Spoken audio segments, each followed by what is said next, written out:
Raise your hand if you thought formerly incarcerated people lose their right to vote. Don't be embarrassed, I did too. But I've recently learned that isn't always the case.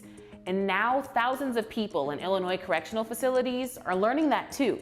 And it's all because of this piece of legislation, Illinois House Bill 2541, i.e. the Re-Entering Citizen Civics Education Act. It created a mandatory civics curriculum for people who are about to re-enter society, and the classes break down the basics of voting, elections, and our government. Sounds interesting, right? So I talked to someone who helped make this bill a reality, Alexandria Boutros. She's the Community Organizing Director for Chicago Votes, a nonpartisan nonprofit.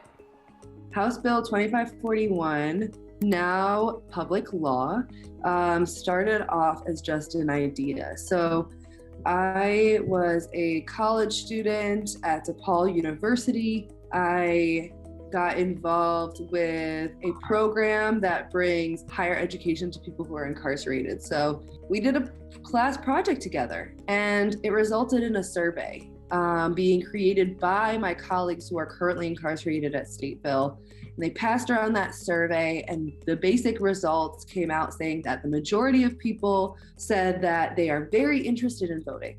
They followed the 2016 presidential election very closely. If they had the right to vote in prison, they would. And if they had access to civic lessons, they would inside prison. Specifically peer-taught civic lessons, so by folks that are also incarcerated. And so out of that, we thought, well, this is a bill. So with the help of Alex's professor, Dr. Christina Rivers, and several others, including Representative Sonia Harper, the bill became law in January of 2020. So it's supposed to be 3 standalone 90-minute courses. The first one is the power of elections.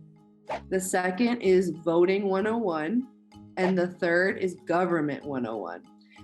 And in every single course, someone practices filling out a voter registration form. And in every course, someone practices filling out a sample ballot, right? No matter which course you do, no matter if you are in a course and suddenly a clemency is signed and you are released early that day, you have at least practiced. That's really important for people in Illinois, because when your prison sentence is complete, you're eligible to vote, even if you're on parole or probation. Now keep in mind, that's not true for every state, so you want to do some research. California, Washington, and Virginia are just some of the other states pushing for legislation that re-enfranchises people in or recently out of prison. Most people think that if you have a felony, you lose your right to vote forever, which is horrible and results in a much larger form of voter suppression, right? Because people don't know, so they don't vote, and there isn't public education to ensure that people getting out of prison know that their right to vote is going to be restored. In class, people also learn about different case studies, voting history, the differences between political parties, and the branches and levels of government.